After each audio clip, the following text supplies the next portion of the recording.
Hey everyone, and welcome to the Driven Leadership Podcast. My name is Connor. I am part of the Driven Leadership team here, and we have a really cool episode for you today. This is our interview with David Roditi and Majo Orellana, who are coaches at TCU. David's over there with the men's tennis, and Majo is the assistant coach with the women's beach volleyball team. We had them on because they are incredible coaches, and the culture that they have at TCU is next level. We've worked with David for a long time. We've worked with Majo for quite a while as well. For those of you who don't know, at Driven Leadership, we do a lot of work with university athletic teams. But a big part of university athletics is that you have new athletes coming in each and every year. And so relating it to business, how do you create a culture of winning, of being champions, while you have a rotating team? So we get to sit down with David and Majo in this webinar and talk to them about what that looks like practically for them over the years. Like we talked about in last week's episode, there's a lot of lessons to be learned between athletics and leadership. And so we really hope you enjoy this episode, get a lot out of it. And with that being said, let's just jump right in.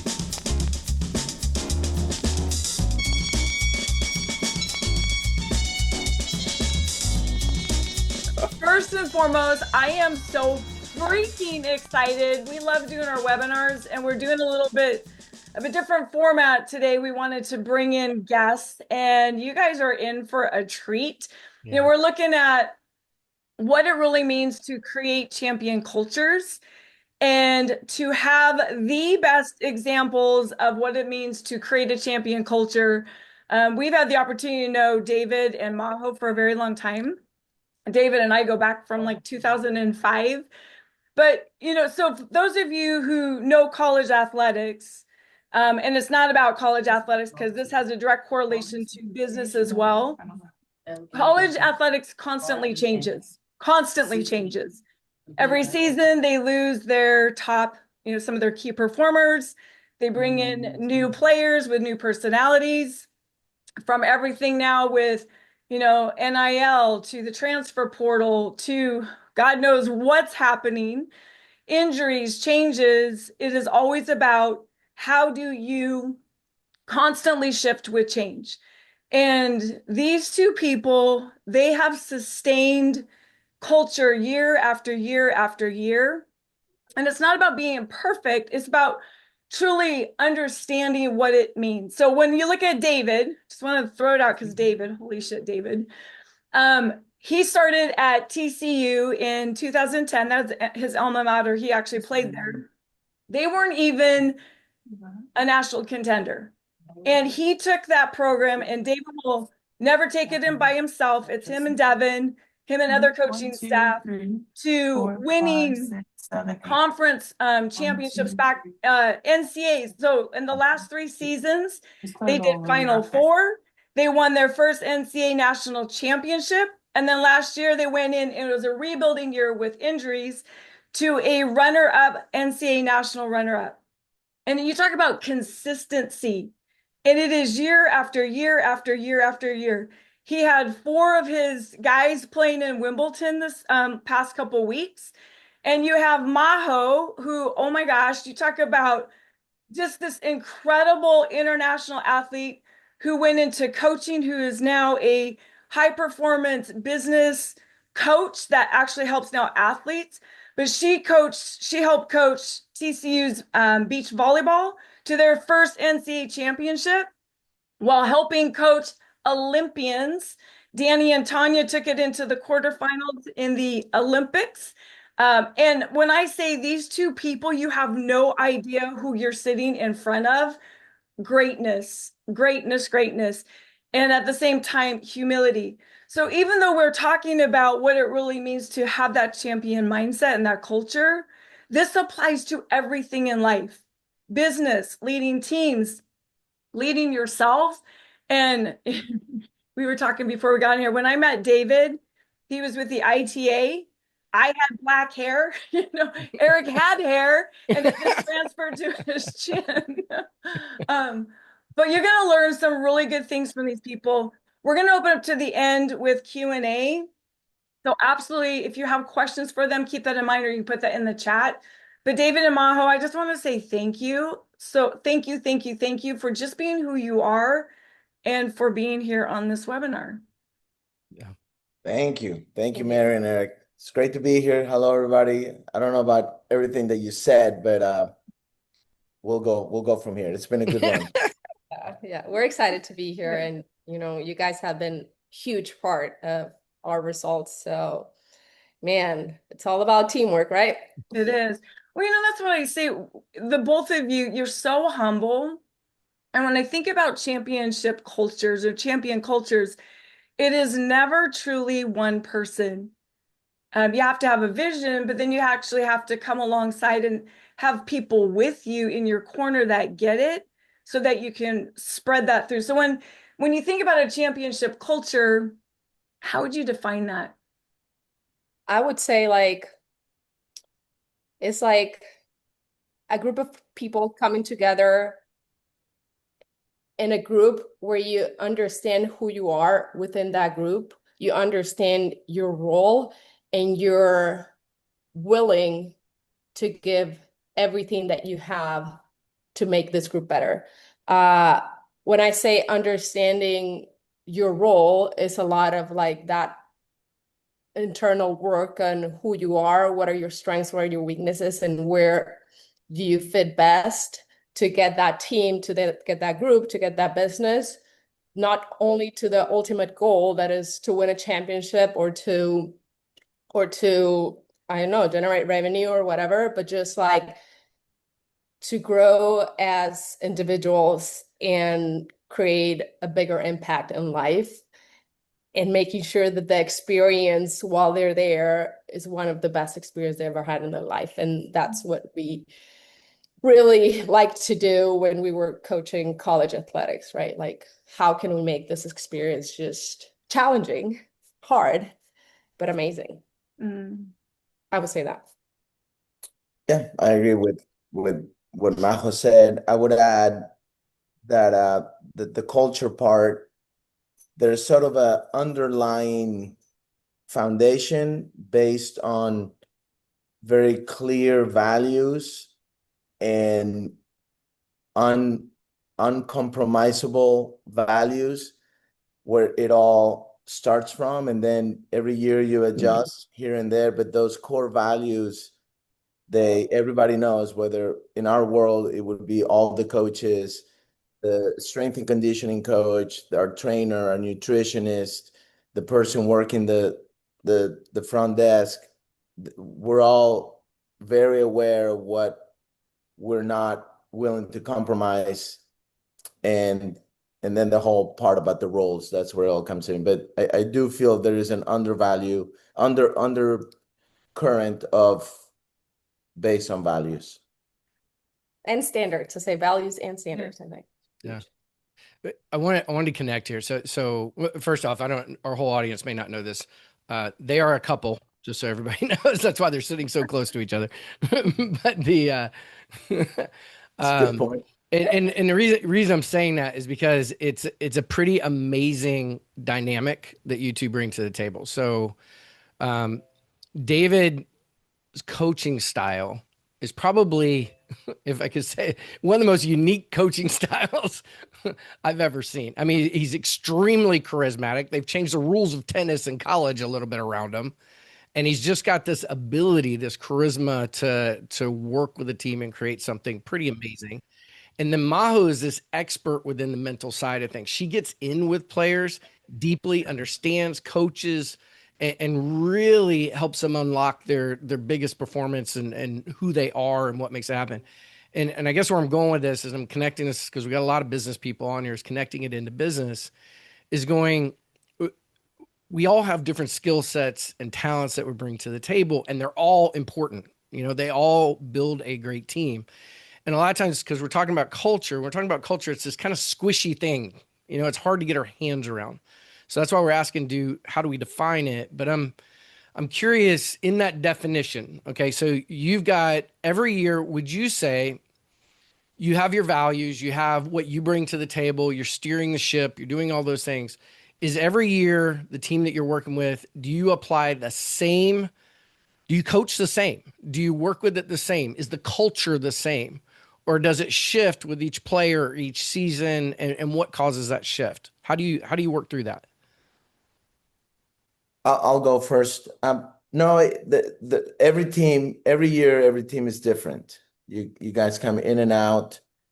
You sort of insert yourselves as coaches as needed, and we're big believers in allowing the team to feel like it's their team, like they're the ones that are in charge of whatever's going to happen this year. So we do our best not to over insert ourselves, over coach, but if any of those core values, gratitude, respect, if any of those values are broken or undermined, then we would step in and make sure. But so for me, what helped me the most, learning from you guys, all the times that I went through the program and knowing Mary and Eric forever, it was knowing who you are as a person and what your strengths are, and then leading according to who you are, so that you can be authentic. I think authentic is it's a very big word when leading, and we do the same with the team. We want them to be who they are, so we allow that to happen. And there are some tweaks and changes every year. You adjust.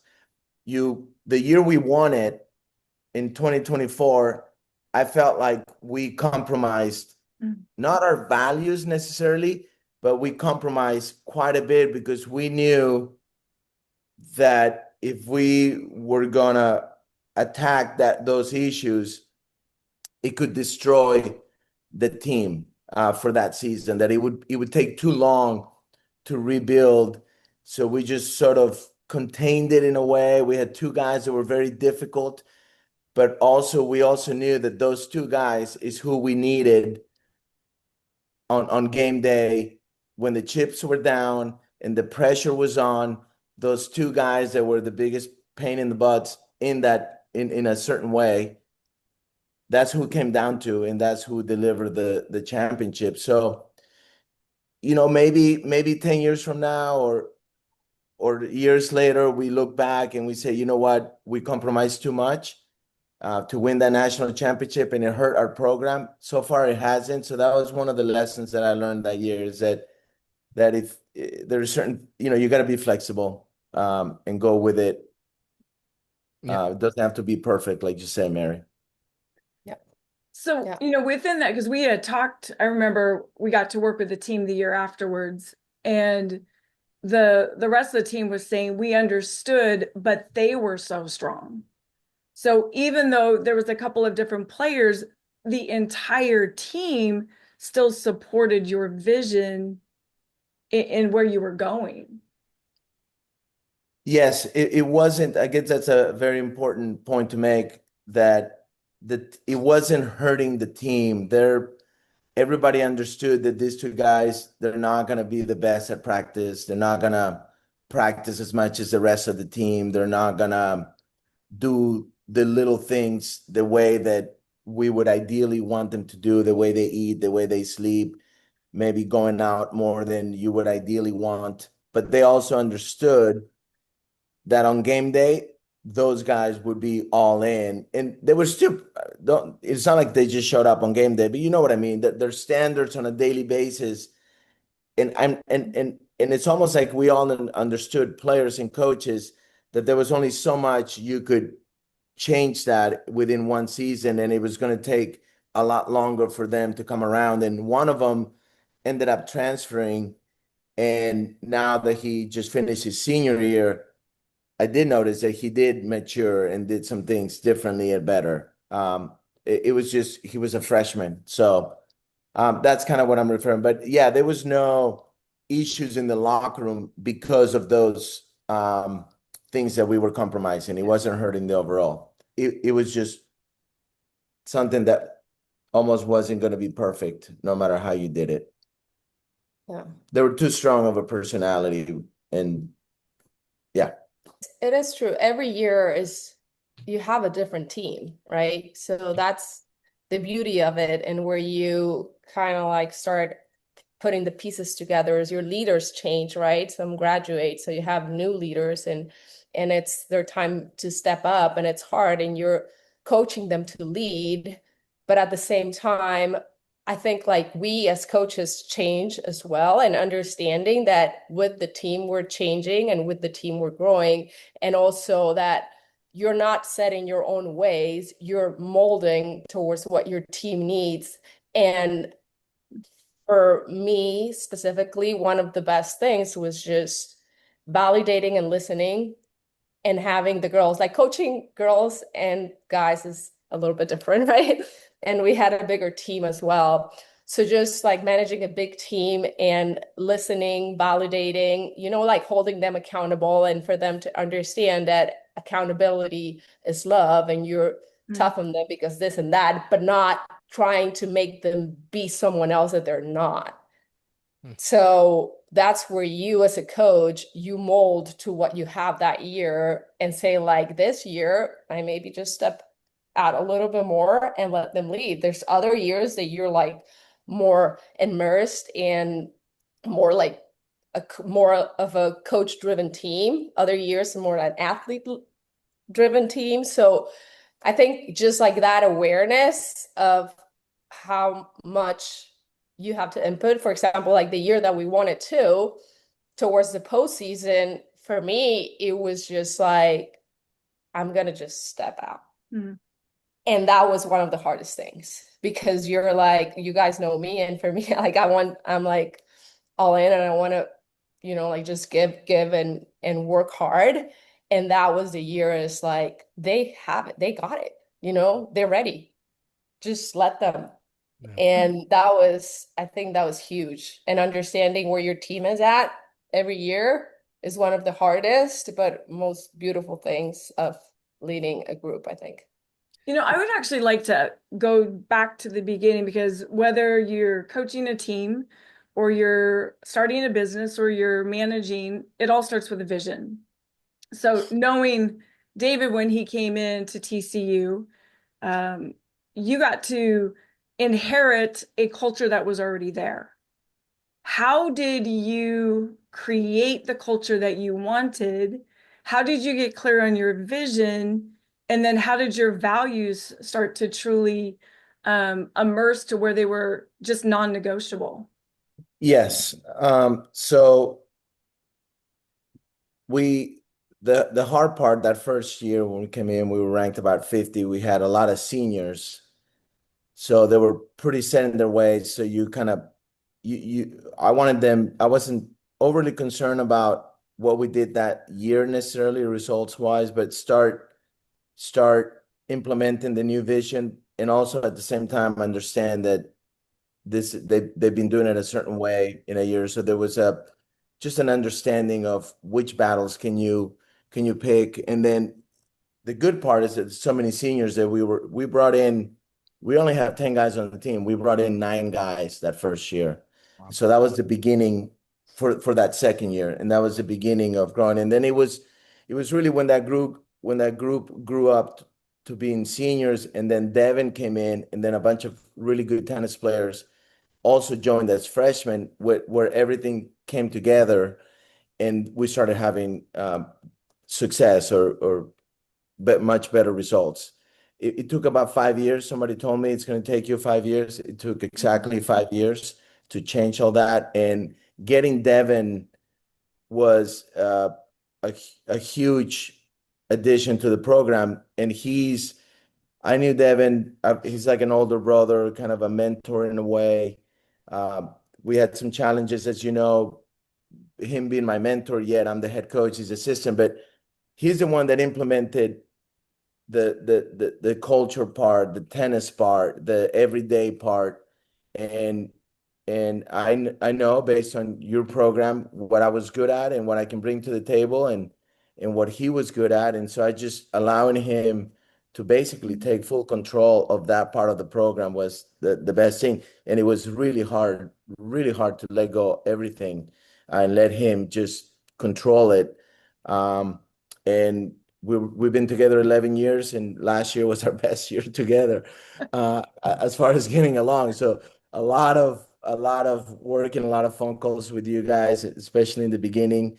But I would say the best thing that we've ever done is have the mindset of, okay, yeah, I'm in charge, but surrounding yourself with people that are better than you in whatever department they're in, and then trusting them trusting them as to why you got them. So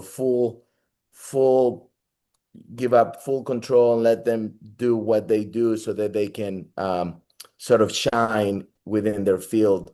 It's probably the best thing that we've done. And we've kept the same group for about 12, 13 years, which I'm sure Andrea knows is not easy to keep the same strength and conditioning coach, the same trainer, the same nutritionist, same coaching staff. It's hard to do. And I think it's partly because we allow them to do what they do, and we're not micromanaging them or trying to insert myself in areas where I'm not the best in the room. So let them do it. Yeah, I want to connect. There's a lot of business people on here, and I want to connect some of the things, because there's one thing that I've seen over the years that's fundamentally different between the athletic teams we work with and business, and that is this rotation of the team. I mean, you got a period of time, and in your case, you're bringing people in, both of you bringing people in mid-season almost. It's kind of the start of your real season, but you had preseason, you got all this stuff. And so from a team dynamics point, you may have 3 months with them. You might get 6. Occasionally you got 9, and then some are there for years. And in business, it's kind of like, especially if we dump in and we get this team and we're stuck with this team that I might not even created, and we have to work with them for a period of time. And so where I think there's a fundamental difference in what you were talking about before, where you go, hey, I tolerated certain things to get to our goal, is what I was hearing. And some things would be outside of scope.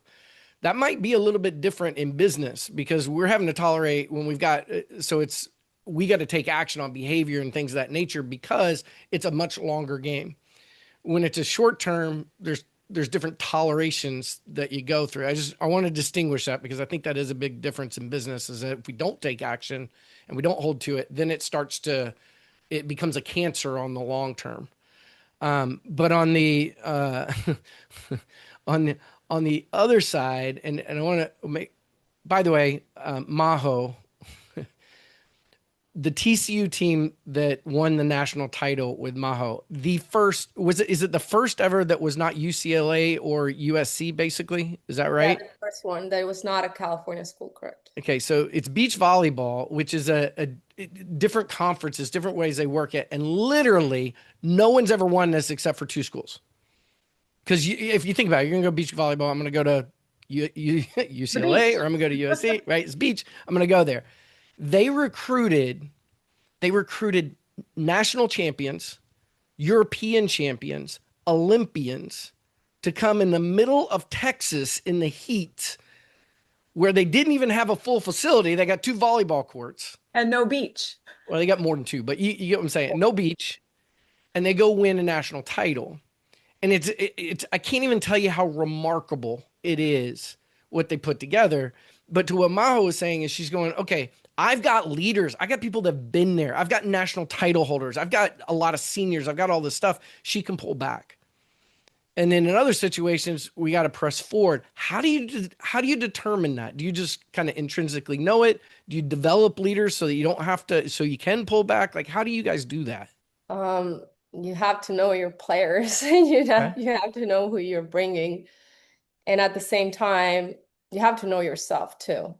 So I think, like, as a leader, one of the things that have been the most important part is, like, you have to do the work yourself as well. You know, you have to be there for them in the sense of, like, if I'm not okay, right? If I'm like completely, and you've seen me when I've been stressed and when and I have to pull back and ask myself, what do I need right now so I can be better for my team, right? Because if I don't fill my cup, if I don't practice self-care, because for coaching, like in season, it's go, go, go.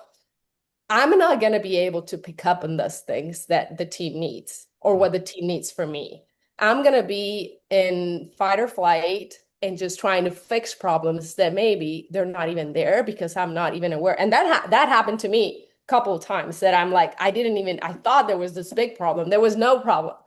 But in my head, so then you have to pull back and say, like, okay, maybe I need to take a break. Maybe I need to, not that you can't take a break, but just make sure that I'm taking care of myself so I'm able to lead and be there and just facilitate the talent that we already have. So how can we as coaches not just be there telling them what to do, but actually guiding them on how to do it better? So how do you, in those times, and this is actually a question for both of you, because I know there's times where it's just like it's go and self-care kind of goes out the window. How do you reset, and what are some of your habits, patterns, behaviors that help you be consistent with excellence and fight and grit and resets? For me, as I say, get to know yourself, right? I'm really good energy and I'm good with people, but I'm more of an introvert. So I need to step out and I need time by myself. So I need, like, David is the one that he goes out to dinner with others and this and that. I need to just go back to my room, like watch film, be there by myself. I meet with a couple of girls and that's it. I wake up in the morning, like really early, mostly when we're on the road, and just drink my coffee, sit, journal, meditate, like all this kind of stuff. And David knows I do this. And when it's season, I need to do it more, because if not, I'm just, I'm going to be more anxious, or I'm going to just snap a little bit more or be moody or whatever. And sometimes not with the girls, it's with your staff, right? So for us, like lineups, who goes in, who goes out, like injuries, all that stuff, like making decisions last minute, I know myself and I know that I need my calm morning. So I'm good throughout the day, mostly when I'm on the road. That would be like the biggest thing for me. For me, like Majo said, I get my energy from people and being very extrovert and feeling like I'm making things happen. So I would focus on things like bringing people to the matches. I'm sure Andrea was like, man, is this guy gonna invite us to every match? So I kind of focus on that. Sort of it's part of the team, but it's more external. So I put a lot of energy into that, and that makes me feel like gets rid of some of the anxiety. I a lot of self-awareness, not to carry on that anxiety around the team. But I would say what I've learned the most, being a sort of a emotional type guy that can have a short fuse, to come a temperamental, whatever the words are. I've heard enthusiastic. I like that one better than the others. Passionate. But so knowing that, I realized that the quality of my sleep and the quality of my rest was a huge game changer for me. The way I would react, the way I would coach, my awareness, my level of engagement with the team came down to those habits. And if I, like, even just having a few drinks the night before, then I could feel that it just wasn't quite as sharp mentally, emotionally. So to me, during the season, I would literally just stop drinking and do the season without that, so that I would sleep better and feel better. And then you're more engaged. The answer to how do you know, you're just engaged, and you start noticing little things, maybe the way one player reacts to somebody that said something. So there's some beef there. Maybe the trainers are always a great person to go to. They know everything. So, and you're just kind of aware, and you decide which battles to fight and which ones not to. But for me, it was taking care of myself the night before. So how do you, knowing your vision, knowing your values, having a standard of excellence, how do you create buy-in with the players? Because you have, for both, whether it's tennis, whether it's soccer, whether it's beach volleyball, whether it's golf, you have the best of the best that are coming into a program. And a lot of times the newcomers, they don't get a spot. They're on the bench. Or sometimes you have newcomers who are actually better than the starters. So how do you deal with ego, different personalities, shifting roles, and keeping them engaged? Well, one is we bring you in and spend a heavy weekend and get to know sort of how they're wired. Each one is wired, and then you treat them differently in some ways. You may communicate differently. Devin and I were lucky that our personalities are almost complete opposites. Even though we're both super competitive, our personalities are opposite. So naturally, some of the guys will be more attracted to his style. Some will come, and we let that naturally happen. But it starts with getting to know them and being fully aware what makes all of them tick.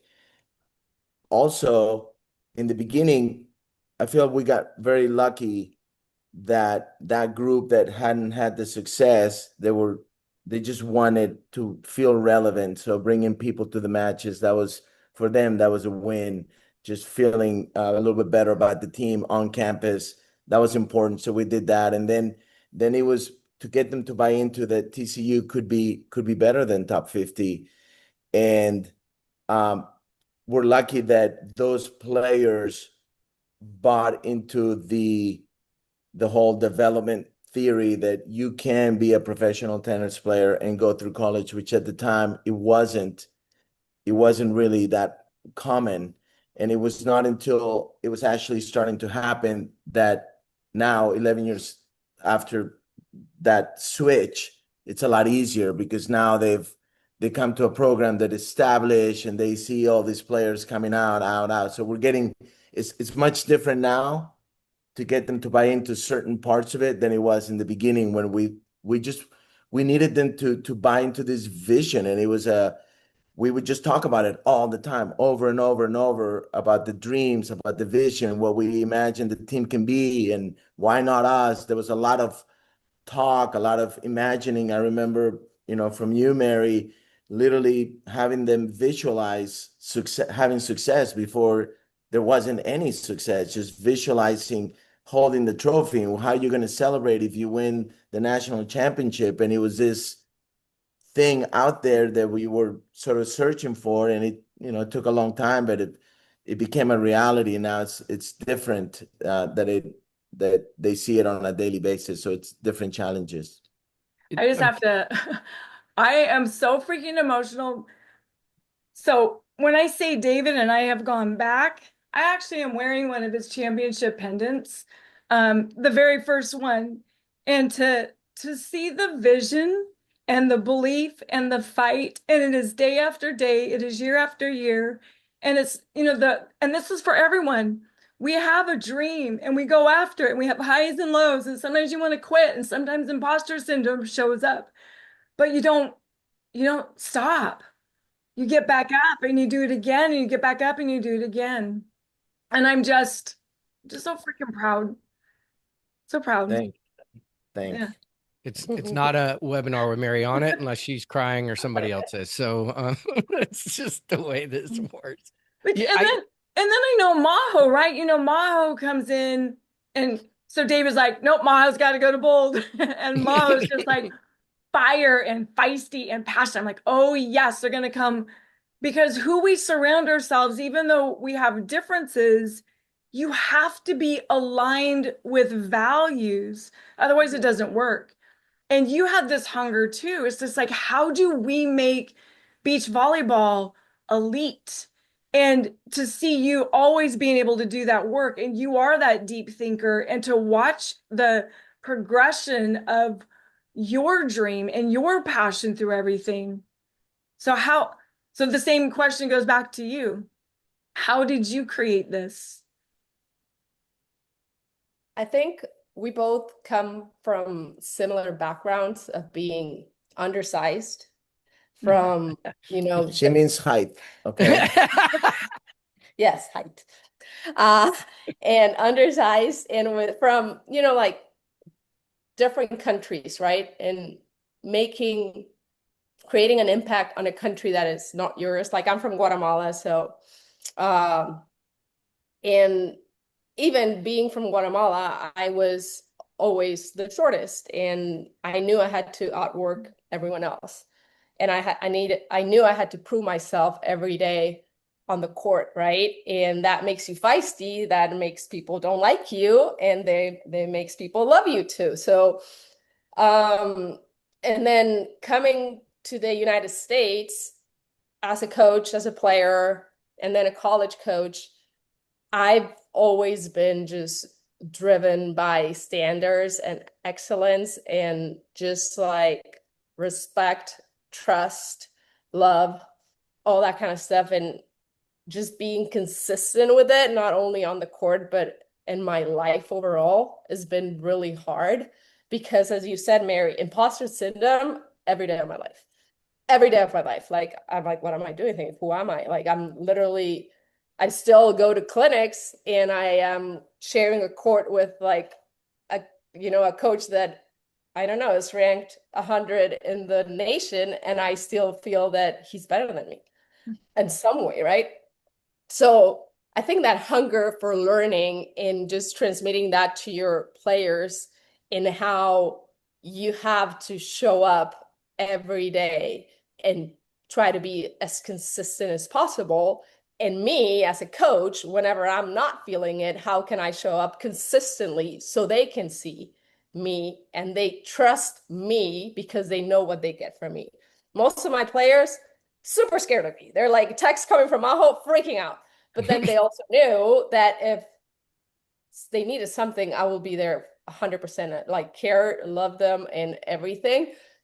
But they knew what they were getting from me every single day, and showing them is like, I had to, we were 8 years ago, we were not ranked, and like most of our team, they just wanted to go to TCU and have a good college experience, right? Until we started, like Hector started bringing in like Danny, and my sister came in too. So it was like more players that were like, okay, we want something bigger than this, right? And then to get them that first, I don't remember what year was it, but I'm like, okay, we're going to say we're going to win. We're going to go to nationals. That was the first thing. We're going to go to NCAAs. It was so scary for the girls to say out loud. They were like, they couldn't say it. It was just like, they were scared of failing, saying something that they didn't believe in. And then a couple started just getting out there. And then we were like, okay, we're doing this. Like, we're going to NCAAs. We're going to NCAAs. And there was like, we're winning a natty. We're winning a natty. And we wrote it down. And I wrote it down in my journal every day. I am a national champion. Every single day for like probably 3 years. And it's like, you have to be in that frequency, and you need to show that confidence. That could be not cockiness, just like, I need to feel that I'm there. So everything aligns. I attract the people, I attract the players, I attract the partner, right? We coach each other. And, like, I don't know if it's coincidence, but they won it 1 year, and then the next year we won it. Yeah, thank God. I let him win first, so he would just stop. Very nice of you, Majo. They actually have the picture on social media where they have trophies in bed with them, like the big national trophies in bed with them. I was cracking up. Yeah, it's good. That was David's idea. You know that, right? It was not me. So I would actually like to ask a question, because it's a lot of times people see success and they're like, whoa, and they see the things that you're doing to get there. They hear about, the vision, the values, some of the hard work. What is a decision that you made that didn't go well? Like a failure that you were able to pivot from and get back up? Oh, so many. Every day. For us, you get to a certain level, you get to choose who you want in your program. You got to have a certain level of players, so there's not that many at the highest level. But we knew we were taking on a kid that I've known forever, and I remember my gut feeling was telling me this could end really bad. Don't do it. But was sort of whatever, you justify it in your mind, whatever. And we took on that player, and it was just a complete nightmare. Everything was fine until he got hurt, and then until there was a sort of some kind of obstacle or some kind of something that wasn't going well, when that side of him that I knew. I've known the family my whole life, and known him since he was a little kid. And it hurt us. It hurt our program for a long time. It kind of puts a little stain in what we do. You get so involved with these families, and just been but it was the lesson that I learned is that you gotta trust your gut. You gotta trust your instinct, and it's better to just walk away from a certain situation than it is. And I would say that in the ethics department, in the rules department, that there's sometimes that something seems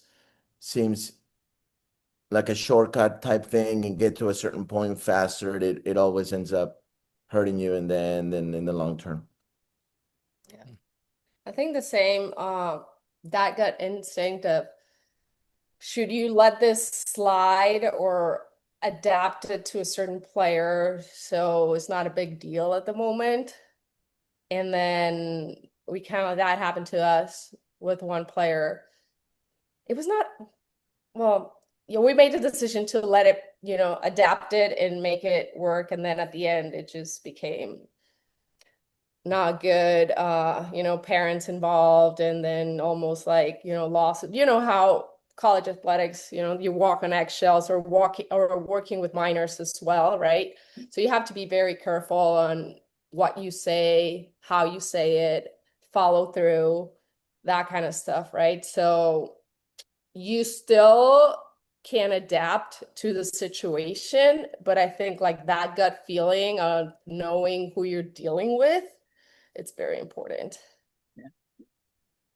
I would say, I'm sure in the business world, whether you're hiring somebody and allowing the personal side of you to make some decisions that are not in line with the company's, what exactly that you need, whether it's a certain person and you're going out of your way to make that person work within this business or within the team.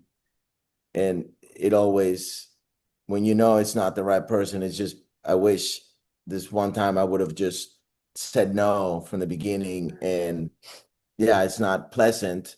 You're saying no to a buddy or somebody but it's not the right person. It actually ends up being worse a few years later, because now you have even a deeper relationship and things don't turn out. And so that was also a big lesson to learn.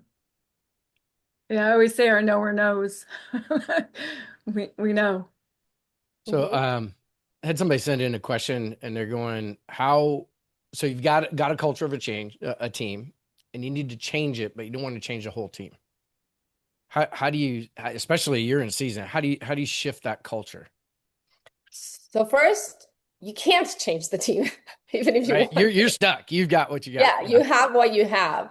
So you identify who are your key members that are bought in, right? And I think we learned this from you too, you two, about the three groups, right? The ones that are completely bought in, the ones that are like in the mid bubble, and the ones that are like poof.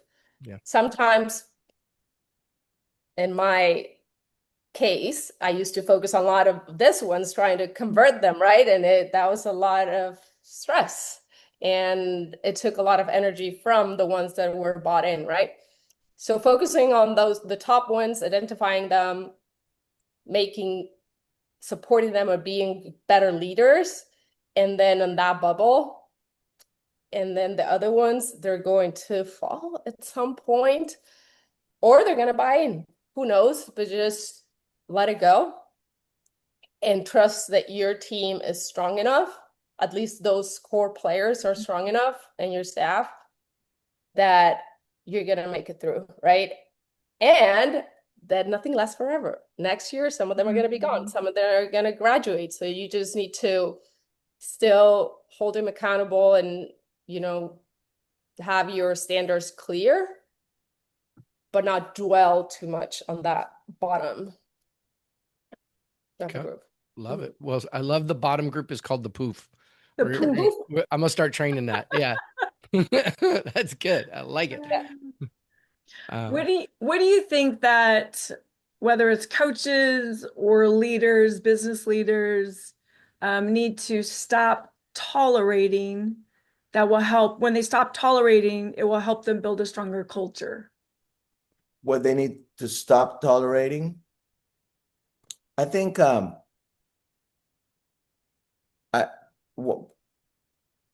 around Devin, and I can tell a million stories about this part of it, is just overall negativity and skepticism. And it's very easy in any company, I would think, in any business, in any area, it seems like the longer you're doing something, the more you realize or you notice things that aren't great about, let's say for us, about TCU or our athletic department or our chancellor or our professors, whatever it is. I think it's human nature to start seeing the things that could be better, but not allowing it to be, or creating a culture, an atmosphere where everybody knows that if you have something negative to say, just keep it to yourself, because you start, I feel like people start creating this little silos, and that negativity and that skepticism, it just gets in the way of being productive, being successful, or having a better environment to work in, and creating, just not allowing that negativity to be part of it, to make it very clear that it's just, if you want to say that, you want to talk about that, I get it. It's not perfect, but just not at work, and do it on your own time with your family if you want, but just don't bring it to the workplace, because it's already hard enough to succeed.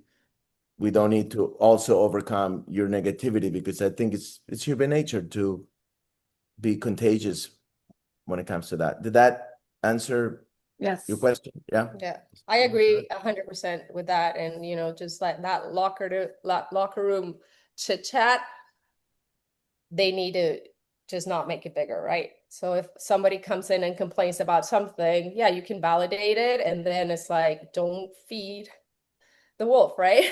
Just make sure that you stop it. And one of the things that I think it has to be clear with the players or the members of your company is like, protect the culture that you have, and understand that this is the most precious things that we have. It's like what you guys love, like you love each other and you love being part of this team. Don't let someone else take that away from you. And I can 100% can be certain that there's other players that are coming in and they're like talking and complaining, blah, blah, blah. They came here because they love our culture. So they want that for you. So you hold them accountable to what they want, and they're going to be grateful. Okay. Instead of being the bad guy or, that kind of stuff. Well said. All right. We would love to open this time up for questions for these two. Questions, comments? I've got a few that were sent to me, so I can kick those off. But any out there? Anybody want to chime in? Okay, here's the next one that was sent to me. Here we go. Okay. How do you help elevate the other head team members without replacing them? So I think they're talking, how do you elevate? Kevin, you got to say that. I don't know what that means. So how would you, let's say you have other coaches, right, on the team and they're maybe not meeting the expectations. How do you get them to level up essentially? Within the coaching staff? That's a great question. Yeah. I can add a little bit to that. You, instead of you telling them what to do or what they had to do, like ask them their opinion. How would you do things differently, and start like picking up their interests, right? Their passions, their strengths, and all that, and working towards that, like highlighting what they do really good. And I'm not saying like not hold them accountable. You still hold them accountable, but in the sense of, we appreciate you, like you're valuable for us. We value your opinion and your insight. So listen to them and then, coach them. I would say that.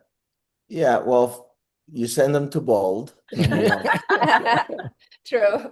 And hope they come back. And David, you're the best at plugging us. I appreciate you. That is my go-to. That is my go-to. Number one.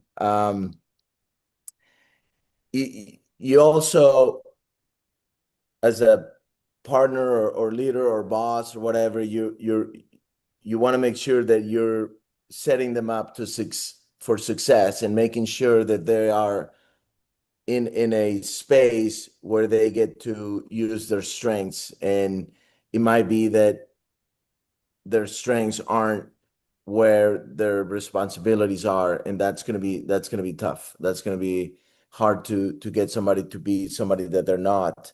We can always be better, but not truly thrive if they're not in a place where they can just fly and be themselves. I think their communication, leading by example, enthusiasm, truly curiosity as to what's going on, and getting them to buy in, looking at the why they do what they do it takes time. It does take time to get in there and kind of speak their language. And then sometimes there was somebody that was with us for 17 years, and eventually we just had to let him go. Wow. And I feel went to Bold. I mean, we tried everything. We did everything, and it was a lot of it was that negativity. And luckily, it wasn't my decision. Somebody kind of made the decision for us, but it was based on the same principles. And sometimes you move forward by addition by subtraction, and just knowing that you did do everything that you can to allow them to succeed. So next question, and this is I think it's very specific to sports, but it is, so what's your philosophy around selecting team captains, team leaders? Like, what are your thought process there? That's really interesting. We've done it in so many different ways. We've had years where we don't have a captain because they're going to be who they are. And we've had years where we break down on what a captain is and what the role is. We love the philosophy that a captain is more of a service role in servicing the whole team than it is a bossy role, or whatever the opposite of that would be. And this last year, we didn't really have a captain. We've had years that even though we only had 8 players, we had 3 captains, and they each sort of brought a different set of strengths and personalities, and they would kind of shine in that area. Are you determining that based on your group? we asked them, do you do we want to have do you want to have captains? Yes or no? Oh. If yes, how many? And then based on how many, then who are they? So go through a whole process and let them choose. We get a vote, they get a vote. We had one year, one guy said we shouldn't have captains. And then when the team voted that we should have captains, and he said, well, then I should be the captain. So Sounds that like was really funny. That was really funny, but I got his point. I got his point. And people Did- looked at him like, wait a minute, you said you didn't want captains. Like, Did well, they we can select have them? it. I trust myself. I believe he was one of two. Yes, he was. Wow. He was. All right. He was. Way to put himself in position. Yeah, it was very funny. I remember the room and everything. So we've done it in so many different ways. And again, it's kind of looking at the group. Last year we didn't really do it. And just allow them, and we had so many young guys. There really wasn't that one person, but there are roles that they play. There are some guys that are sort of in charge of what uniform. We don't get involved. They choose what they're going to wear. They have their own clothes. We don't keep it in a storage room and fold it nicely for them before every match, right, Andrea? We give them the uniform. We just let them be 100%. They're in charge of what they're going to wear. We've had some talks based on that. There were times where they all showed up with like a sleeveless.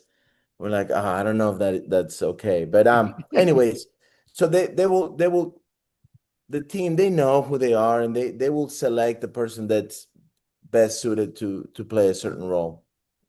I don't know what we're going to do this year. It's always a very interesting. It's a great question because we've done it all differently. Yeah, we've done different too. Bigger team too. So, you need leaders. We've had times that we had one year that actually twice that we selected captains. Actually, they were voted for, and then we had to take them down because they broke the rules or do something like it was not acceptable. So that was very hard, and it was embarrassing for the player. And then one of them actually, then the next year we selected her as a captain again because she matured so much and she grew and she understood her role. So I think, yeah, selecting captains is very important. You want to ask the players who they look up to, who they respect, right? If you have a big team, you have like 2 or 3 captains, make sure that you have different personalities so people can go to different ones. Or one is more like direct, assertive. The other one is more like a people person, that kind of stuff.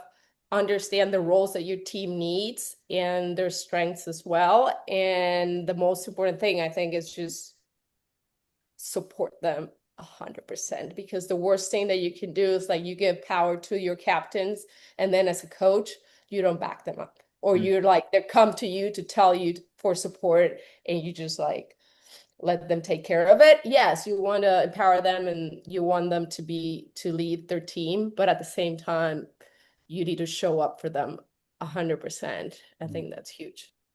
Andrea has a question. Yes, I do. Hi, y'all. What's Happy up, to see Andrea? you. Great to see you. Okay, so David, going back to your conversation about kind of compromising for a couple of your problem childs, how do you maintain, say, your conversations with other players, not losing the standard of excellence, right? So how do you kind of manage the dynamics if you're kind of giving some leeway in some areas to some players, but yet you still want to hold the others to your high standard? Yeah, it's a great question. And the issues that we were having, they were not, again, these two players were 2 of the best players we had, 2 very strong personalities. At the end of the day, they really cared about the team, really care about the team. It's just the way they went about it wasn't ideal or in an excellent standards way. They had some deficiencies, but having the team, we didn't really have to talk about it too much, but the team understanding that, okay, yeah, for you, this comes easier.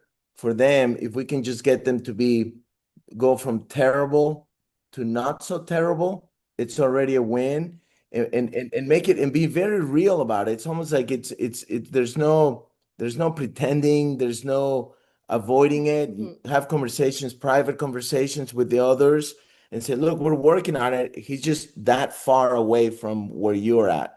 And just you keep doing what you're doing, and hopefully we can get there sooner than later. So it's a form of understanding, but the key part was that these players really care about the team, and that I think that's very important. There weren't cancers as far as they were going a completely different direction. They were going the same direction. They were just going to get there differently. And even the day of the match in the finals, the way they were warming up was terrible, terrible. Hardly warming up, and Devin's like ready to wring their neck, and I'm more, maybe I can relate to them a little bit more. And I was like, Devin, I got it. But even I was freaking out how little they were warming up. But we just felt that at that time, we're just going to trust them. There's no other way. We're in the finals anyway. Like this is it. There's nothing you're going to change right now. Just trust them. And I remember just keep telling myself, just trust them, trust them, trust them. And they were the two guys that came through at the very end. So it worked out that time. But there was definitely one of them came back the next year, and we did have a talk over the summer and said, look, this just cannot continue. You're a year older. You got to do better. And it's like, yeah. And it did better. Still not great, but it was better. But to answer your question more directly, is there's no pretending and no hiding it. And if you feel it, they're too smart. Everybody can see it. You just have conversations away. We had a very hard, tough situation with a very difficult player 12 years ago whose brother was the best player on our team. And the younger brother, I kept waiting for him to tell me, hey, don't worry about my older brother. It won't affect me. You do whatever you got to do with him. I never heard that. And we were at a time where we were just climbing up. So there was a lot of daily stuff that we had to just work with, because the overall goal was to keep this other group going. Like Majo said, he was in the bottom of the group and just managed it as much as we could, knowing a big difference between a company, knowing that eventually this person would leave and we can continue the program, which it is a big difference when you don't know if they're going to leave or not. Something you said there, and I know we got to wrap this up, but the framing of what you did, okay, instead of going, they're exceptional players, so we're allowing them to break the rules. Okay, that's not what you did. You framed it as they're deficient in these areas, these amazing players, these top people. You humanize them to the other players. They didn't look at them like they're getting special rules. They looked at them like, oh, they're really bad at that. And if I remember right, it was a whole bunch. There's like cleaning lockers and all sorts of things, how they warmed up, all these type of things. Just the framing, and I go back to all the leaders that are on here, how we frame what we're talking about, how we set it up has so much impact on how people take initiative on it. And that is big piece of leadership. It's how we frame these challenges so that the team can buy in. Because I can't buy into they're so elite that we're just going to break the rules. Nobody's going to buy into that. You gave them something they could buy into and work with and still keep the team. It's actually pretty brilliant how you frame that. Yeah.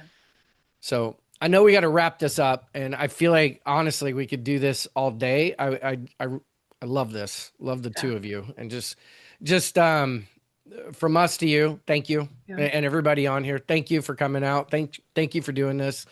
Thank you for being the badass as you are. It's amazing what you do. Majo started her own performance company. She helps athletes now really with the mental side of game, is doing phenomenal things. She's got Olympians in it. She's got all these high performers that are professional. And then David's out to win another national title. So let's all root for him and go make it happen. But Yeah. Anybody want to give us NIL? Let us know. That's yeah, all. That's all it takes. Just Yeah. you can just buy your trophies these days. David Yeah, has no harsh feelings on NIL at all. He's all Yeah. for it. Tough, it's tough. Your job changes. Your Yeah. job description is not the same anymore. Yeah. it's Thank you. tough. Thank you for having us, Eric. Oh, Great to see you. Thank you. Andrea, nice to Thank meet you. you. Thank you. Yeah, Right, thanks. Thank you for being on here. Thank And, y'all. Thank you, guys. Bye. Bye. Thank you.